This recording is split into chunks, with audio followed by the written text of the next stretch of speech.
यह dictation 5 second बाद start होगी, तब तक आप रेडी रहें।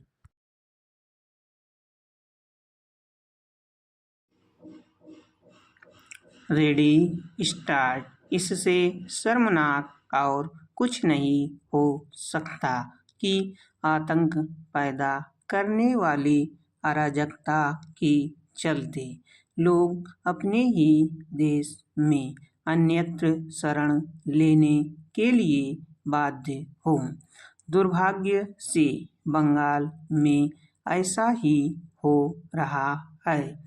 मुर्शिदाबाद में जिस तरह हिंदुओं को चुन चुनकर निशाना बनाया गया और उनके घरों के साथ मंदिरों पर हमले किए गए, उससे यही स्पष्ट हो रहा है कि नए वक्फ कानून का विरोध करने वाले न केवल सांप्रदायिक घृणा में डूबे हैं, बल्कि उन्हें यह भरोसा भी है कि ममता बनर्जी की सरकार और उनकी पुलिस उनके खिलाफ कुछ नहीं करने वाली।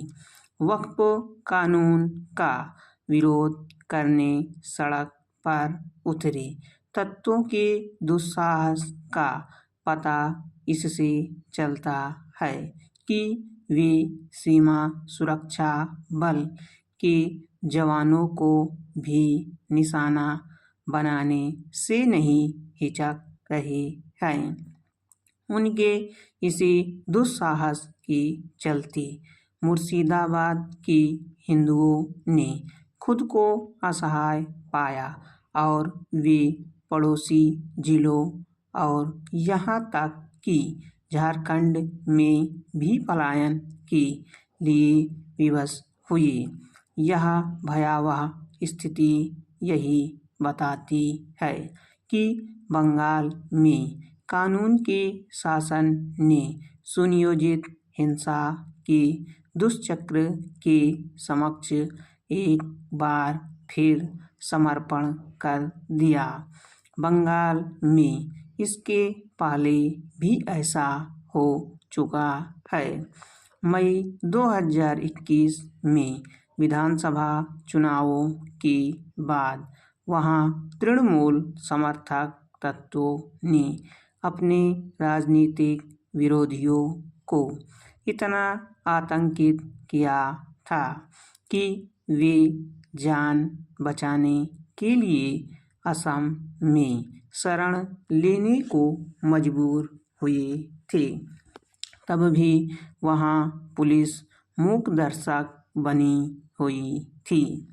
यह बंगाल पुलिस के नकारापन का ही दुष्परिणाम है कि मुर्शिदाबाद के साथ ही अन्य शहरों में भी वक्फ कानून के विरोध की आड़ में हिंसा हो रही है। खतरनाक यह है कि इस दौरान हिंदुओं को जानबूझकर निशाना बनाया जा रहा है।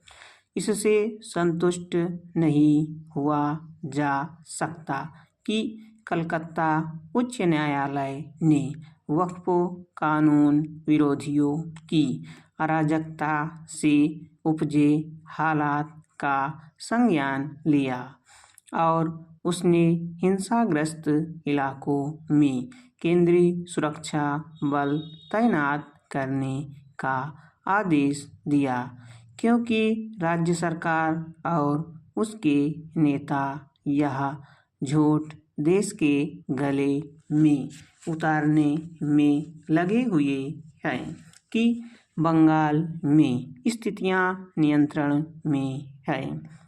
हद तो यह है कि तृणमूल कांग्रेस के कुछ नेता हिंसा के लिए बीएसएफ को दोष देने में लगे हुए हैं। आखिर ऐसे में इसकी आशा कैसे की जाए कि उपद्रवी तत्वों पर लगाम लगेगी और उनकी हिंसा से पीड़ित लोगों को न्याय मिलेगा। आश्चर्य नहीं कि पलायन करने के लिए मजबूर लोग फिर कभी अपने घरों को ना लौट पाएं।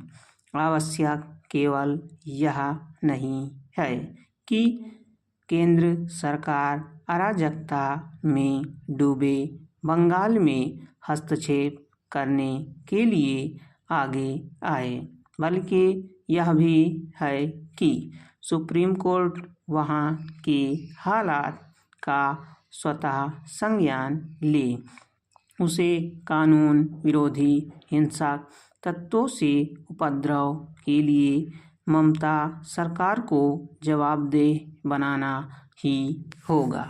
स्टॉप। अगर आप हमारे चैनल पर नए हैं तो चैनल को सब्सक्राइब जरूर करें और बेल आइकॉन प्रेस करें ताकि आपको सभी डिक्टेशन की सूचना मिल सके।